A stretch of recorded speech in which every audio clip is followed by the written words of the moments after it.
নমস্কার বন্ধুরা, লক্ষ্মী পূজার জন্য বাজার থেকে লক্ষ্মী ঠাকুর নিয়ে চলে আসলাম। আর ঈশাকে সকাল সকাল চান করিয়ে জামা পরে দিয়েছি, আমিও চান করে নিয়েছি। এই যে শাড়ি পরবো, শাড়িগুলোকে রেডি করে নিয়েছি। তো আমি শাড়ি পরে নিলাম, এবার আমি সিঁদুর পরে নেব। শাঁকাতে একটু সিঁদুর লাগিয়ে নিচ্ছি, কপালে একটু সিঁদুর লাগিয়ে নিচ্ছি, গলায় একটু সিঁদুর লাগিয়ে নিচ্ছি। তো এরপরে আমি ঠাকুরটা যেখানে পুজো করছি সেখানটাকে আমি পরিষ্কার করে নিলাম। এবার ঈশাকে আলতা পরাচ্ছি। দেখো, অনেক দিন পরে একে আলতা পরাচ্ছি। কোনো দিনই আলতা পরে না, যদিও এই ফার্স্ট ঈশা আলতা পরছে। এর আগে কখনো ওকে আলতা পরানো হয়নি। তো এখন আজকে লক্ষ্মী পুজোর দিনে ঈশাকে আলতা পরিয়ে দিচ্ছি সুন্দর করে। দেখো কত সুন্দর ডিজাইনটা হয়ে গেছে, আর ঈশা খুবই আনন্দ পাচ্ছে। আর ওর সর্দি জ্বর মতো হয়েছে। এরপরে আমিও আলতাটাকে পরিয়ে নিলাম। আমরা মা মেয়ে সেম ডিজাইন করেছি। কেমন লেগেছে তোমাদের কমেন্টসে জানিও। আমার মা লক্ষ্মী আমাদের বাড়িতে এসেছে, ওই জন্য লক্ষ্মী মাকে সাজিয়েও দিয়েছি। এরপরে আমি আলপনা দিয়ে নিয়েছি। দেখো, ঘরের সামনে ভেতরে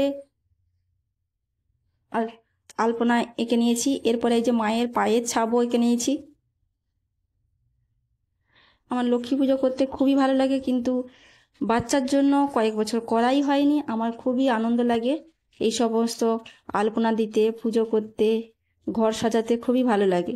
এরপর আমি ঠাকুর সাজাবো। প্রথমে আমি খবরের কাগজটাকে বিছিয়ে দিলাম, এবার আসনটাকে দিয়ে দিয়েছি। এবার আসনের ওপরে আমি মা লক্ষ্মীকে বসিয়ে দিলাম। আর ওপর থেকে আমি পলিথিনটাকে খোলা হয়নি, তো পলিথিনটাকে আমি খুলে বসিয়ে দিলাম। একে একে আমি সমস্ত জিনিস সাজিয়ে দেব। এবার আমি ঘরটাকে সাজিয়ে নিচ্ছি। এই যে ধানের চুড়িটা সাইডে রাখলাম।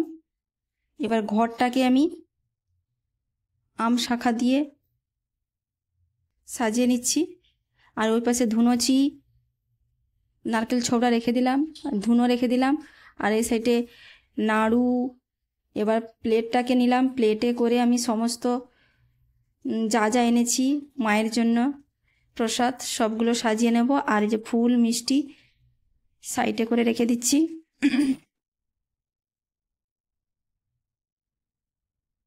ধান, দুর্ব, ফুল সব কিছুই সাজানো হয়ে গেছে।